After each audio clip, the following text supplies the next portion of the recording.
ये क्या कर रहे हैं आप देवर जी? रागिनी जाग जाएगी। भाड़ में जाने दो रागिनी को, बहुत ठंडी है वो।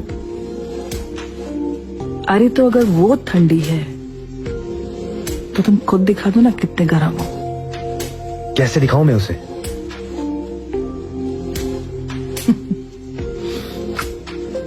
हाँ, अगर मैं ऐसा कुछ कर दूं कि रागिनी खुद तुम्हें लेकर आकर मेरे बिस्तर में डाल दे।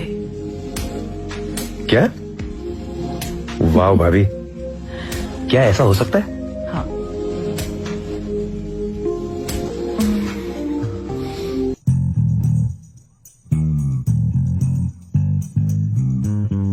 जैसे मैं कहती हूँ बिल्कुल वैसा ही करना रागिनी। जाओ और जाकर राज के साथ सेक्स करो। मुझे भी देखना है कि अगर राज के अंदर मंगला भाभी का भूत है तो वो तुम्हें अपने आप से सेक्स करने से रोकेगा, और अगर वो रोकता है तो तुम्हारी बात में सच्चाई है। जाओ।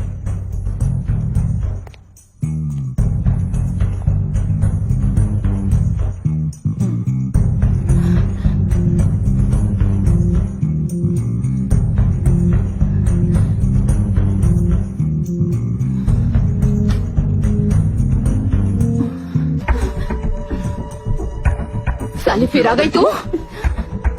तुझे मना किया था ना कि मेरे करीब मत आना।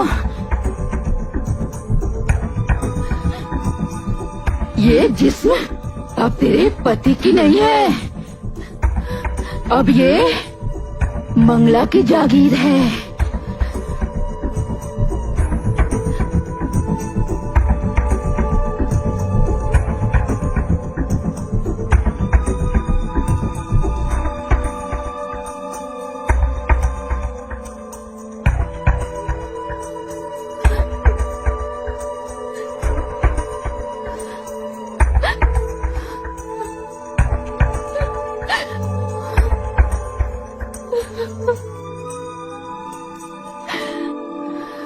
मैं क्या बताऊं कविता भाभी?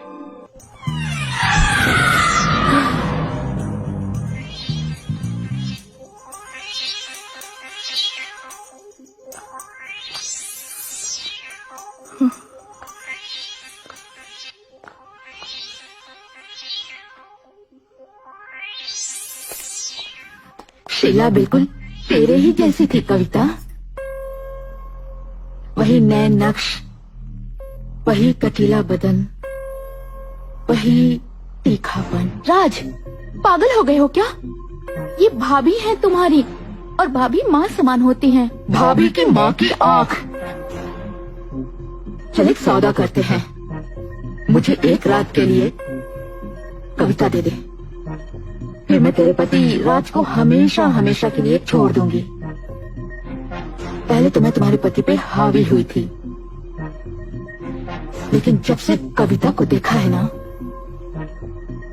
पागल हो गई हूँ मैं। ये क्या फिजूल की बातें करी हो मंगला? राज मेरे सामने बच्चे जैसा है, ये नामुमकिन है। मैं शादीशुदा हूँ और ये पाप है। एक पाप और पुण्य वाली। मेरा सौदा तेरे साथ नहीं, राज की पत्नी के साथ हो रहा है, जिसका पति इस वक्त मेरे कब्जे में है। सोच लो रागिनी देवी, राज वापस चाहिए या राज के साथ मंगला का भूत चाहिए तुझे? एक के साथ एक फ्री। और इसकी क्या गारंटी है कि अगर हमने तुम्हारी बात मान भी ली तो तुम राज को छोड़ के चली जाओगी? जुबान से मुकरना तुम इंसानों का काम है कविता, हम आत्माओं का नहीं। जा, दिया जुबान। एक रात के लिए कविता दो और हमेशा हमेशा के लिए मंगला तुम्हारे जीवन से दूर हो जाएगी। 1 घंटे का वक्त देती हूँ तुम दोनों को, सोच लो।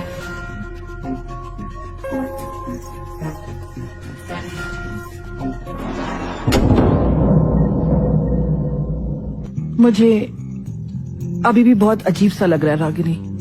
कविता भाभी आप जाइए, तब तक मैं फार्म हाउस का पहरा देती हूँ, और जैसे ही दीनू काका वापस लौटेंगे ना, मैं कमरे का दरवाजा खटखटाऊंगी, आप पहचान जाइएगा।